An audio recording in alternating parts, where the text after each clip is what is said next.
Shalom kekasih Kristus, bagaimana sikap saudara terhadap keadaan yang terjadi? Apakah telah mengalami jamahan dan perubahan yang baik? Mari tetap melekat dalam Tuhan melalui renungan hari ini. Bukalah hati untuk firman Tuhan sehingga dapat mengarahkan hidup ke depan. Mari kita berdoa. Bapa yang baik, terima kasih buat waktu dan kesempatan yang Kau berikan dalam kehidupan kami. Biarlah hari ini Engkau terus menghiasi kami dengan kebenaran firman-Mu, dan firman-Mu terus semakin berakar dan terus bertumbuh dalam hidup kami, di mana kami terus mengalami buah-buah yang kami mengerti tentang apa yang Tuhan hendak kerjakan ke depan dalam kehidupan kami. Tuhan pimpin kami agar kami terus mau diproses, dibersihkan, sehingga kami Tuhan mengerti sungguh betapa indahnya hidup di dalam Engkau Tuhan. Sekalipun kami tidak mengerti ke depan apa yang Tuhan akan rencanakan. Ini doa kami dalam nama Tuhan Yesus kami berdoa. Amin. Kasih Kristus melekat dalam Tuhan bertema memiliki visi. Tercatat dalam Filipi 3 ayat 13, demikian firman Tuhan. Saudara-saudara, aku sendiri tidak menganggap bahwa aku telah menangkapnya, tetapi ini yang kulakukan. Aku melupakan apa yang telah di belakangku dan mengarahkan diri kepada apa yang di hadapanku. Kasih Kristus, dalam ayat ini Paulus menyampaikan bahwa ia melupakan apa yang telah di belakangku.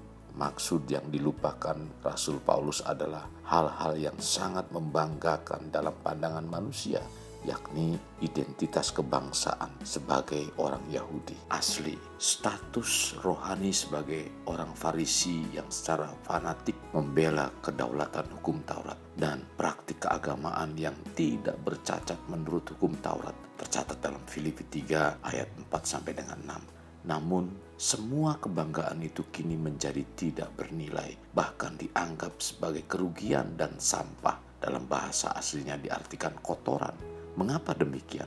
Semua kebanggaan itu dianggap sampah karena ia mendapat sesuatu yang jauh lebih mulia, yakni pengenalan yang mendalam akan Kristus. Pengenalan itu begitu bernilai karena telah membuat ia ikut merasakan penderitaan Kristus dan kuasa kebangkitannya yang telah mendatangkan keselamatan dan kebenaran kepadanya, dan akan memuncak pada panggilan surgawi saat ia mengakhiri kehidupan. Oleh karena itu, dia mengatakan bahwa ia meninggalkan semua kebanggaan duniawi yang sementara untuk mengejar panggilan surgawi yang mulia dan kekal itu. Tercatat dalam Filipi 3 ayat 7 sampai dengan 14. Paulus dapat melihat panggilan hidupnya jauh ke depan. Dapat diartikan Paulus memiliki visi tentang hidup ke depan. Pengertian visi adalah gambaran tentang masa depan terhadap perolehan hasil dan apa yang akan kita lakukan selama kurun waktu yang ditentukan untuk mencapai tujuan tersebut. Berdasarkan pengertian ini tentunya setiap kita harus memiliki visi. Bila tidak memiliki hidup yang kita jalani seperti kapal yang berlayar di lautan luas tanpa tujuan, maka dengan sendirinya lambat atau cepat akan terhempas dan dapat terdampar di satu tempat, entah di dunia mana yang tidak diketahui, artinya tidak jelas. Jim Brown, filsuf Amerika, menyimpulkan beberapa ayat Alkitab bahwa apa yang diperlukan dalam hidup ini adalah jangan berharap masalah akan lebih mudah, dan berharaplah kita akan punya kemampuan yang lebih baik. Maksudnya bahwa setiap hidup yang kita jalani akan ada masalah. Bahkan mungkin akan muncul masalah yang lebih berat. Tetapi milikilah visi dan berjalanlah dalam tuntunan Tuhan. Maka kita akan diberi kemampuan dan mencapai tujuan tersebut dengan baik. Hal itu sama seperti yang dihadapi oleh Abraham ketika ia berada di tengah-tengah kaum keluarganya. Tuhan memanggil Abraham untuk menjadi bapa bagi semua bangsa orang beriman. Untuk mencapai tujuan tersebut, yang harus dilakukan Abraham adalah mempunyai anak perjanjian. Visi Tuhan kepada Abraham agar ia keluar dari negeri nenek moyangnya, karena Tuhan akan memberikan negeri dan menjadi bangsa yang besar. Padahal umurnya sudah 75 tahun dan belum punya anak. Dan Tuhan berjanji melalui keturunannya semua kaum di muka bumi akan mendapat berkat. Tercatat dalam Kejadian 12 ayat 1 sampai dengan 3. Puluhan tahun sudah Abraham menanti janji Tuhan, belum kunjung datang.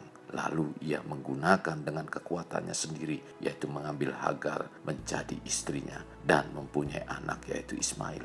Tetapi Tuhan tidak berkenan. Abraham gagal mencapai visi yang dari Tuhan. Tetapi ketika Abraham berserah kepada Tuhan dan menantikan anak perjanjian yang sudah Tuhan tetapkan, yaitu Ishak, maka Abraham berhasil menggenapi visi yang dari Tuhan. Demikian dengan kita, pada waktu kita meninggalkan cara hidup yang lama, kemudian bertobat dan menerima Tuhan Yesus secara pribadi, maka Tuhan pasti memberikan kita sebuah visi. Setiap kita harus memiliki visi yang dari Tuhan. Orang yang memiliki visi dari Tuhan tidak akan lelah, ia akan terus bergerak. Jika kita mempunyai visi dari Tuhan, maka hidup kita penuh dengan sukacita, pujian, dan ucapan syukur. Sekalipun dalam masa yang sulit, ia akan terus maju karena ia tidak ditentukan oleh keadaan. Kasih Kristus jadikan hidup kita untuk lebih bermakna. Membangun pribadi bermakna dimulai dari pribadi kita.